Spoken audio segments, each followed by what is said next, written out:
Hi there, this is Srikanth Dasari from Dasari Tuts. So, in this lesson, we are going to learn the real use of a nested member function, which we have seen in the last lesson. Okay, so the real use of nested member functions comes when you are defining member functions in the private section. Okay, so the basic rule of thumb in object-oriented programming is that so you cannot access the private data outside the class. So in order to call or in order to invoke those member functions, the only way we can do is using the concept of nested member functions, which is in turn calling a member function within another member function. Okay, so you can call that the private member function definition or function, which is defined inside the private section in another public member function. Okay, so let us look that in more detail with an example program. So all the basic stuff I am typing here, hash include. So I was string. So using namespace std. So using namespace std. Okay. So here I'm taking another the same class definition which we have taken in the last lesson, the class foo. So we're taking a very simple example here. The class foo, which consists of the private section, a single variable as my int. So int my int here. Okay. So here, as we have, as I said, I am defining a member function here inside the private section itself. Okay. So let me say that void set data. So void set data.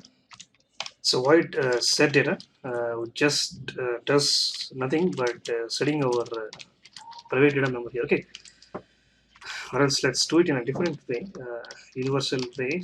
I'm just putting the declaration of the member function inside the class here. Okay, so let's write the definitions outside the class, which is the very most common way done in C++. Okay, so this they just declare the member functions inside the class and they write the definitions outside the class. Okay, so this, which is a good convention followed universally by C++ programmers. Okay, so in the public section, so I'm taking another member function. Let me say that as void put data or something like that. So void put data. Okay, so we are done with our class declarations inside our class. Now we need to define the member functions here. Okay, so so return type followed by the class name, scope resolution operator, set data, set data. Okay, and now I'm just setting the data to 0, my variable to 0. In the same way, I'm writing the defining the member function put data. So void foo put data. So void foo put data. So let's say cout. Excuse me. /t. So my int. I'm just putting a message here instead of directly putting the variable. So my int is equal to my int. Okay. So I've just taken two member functions, one inside the private section, private member function. Put a comment here for better understanding. So private member function. Okay. So private member function, and we have another member function which is defined under the public section here. Okay. So public member function. So public member function, and we have a single data member here. Okay. So we are done with our definition. So I'm putting another comment here, definition of member function. So outside the class. Okay. So definitions of member functions outside the class is the correct comment here. Okay. So now we have our main function. I'm just writing the main function to complete the program. So main, let's say returns 0. And for that, let's put this contemporary c dot get equivalent of get c, etc. Okay. So let me create a variable or a object for our foo class here. Okay, so I have created an object, for foo class, and here, okay. So here, if you using the reference of this object, if you need to call the member function, so if you observe in the IntelliSense here, it just points out only the put data function here. Okay, so because the only member function we can access outside the class is put data. Okay, so that's because it's defined under the public section. So now what happens to this member function, which is defined under the private section here? Okay, so now our concept of nested member functions comes into picture here. Okay, so if you want to access the private member function, the only way you can do is you can make a call inside another member function, obviously, which is a member function defined under the public section. Okay, so now I'm making the call of that set data function inside our put data function, which is a public member function. So set data, I'm just calling the member function inside this section, inside the put data function, which is a public member function. So now I'm calling the put data function using the reference of this object f1 here. Okay, so we're done. If I run the program, everything goes well.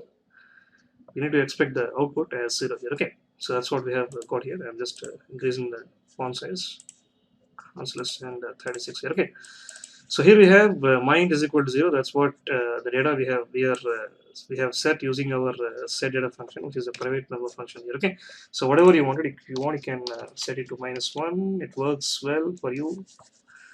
The output is displayed as -1. Okay, so to summarize once again, so we have taken a class foo here, which consists of a private section, data member inside a private section, and also a member function. Okay, so we have a public section which consists of a single member function, put data.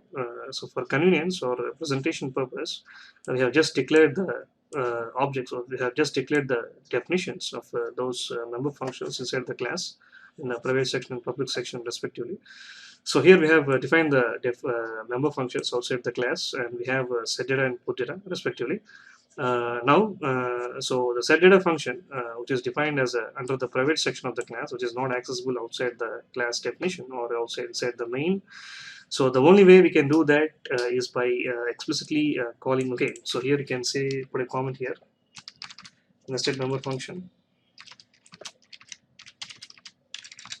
So when you call a member function inside another member function, which defines, which is obvious that we are making the concept of nested member functions here. Okay, so the only way, the main use of making the nested member function calls is to access the member functions, whatever the private member functions defined under the private section, making them accessible through in the main, or else executing that part of the code is only done through this putting them or explicitly calling them inside the put data, which is a public member function, which is defined under the public section. Okay, so coming back to the main, here we have created an object for our class foo, and we have just called the member function put data. So which in turn calls the set data. The control automatically jumps to the definition part, and which in turn calls the set data function, which is defined. It's also defined outside. So control back jumps back to here and sets the value of mind to -1, and comes back to the put data. And inside the put data function, we have just displaying the value using the cout statement. Run the program once again. So you get the output. Okay, so as -1. So this is the basic stuff about so how to make use of nested member functions in case when you have member functions defined under the private section. So see you in the next lesson. Goodbye.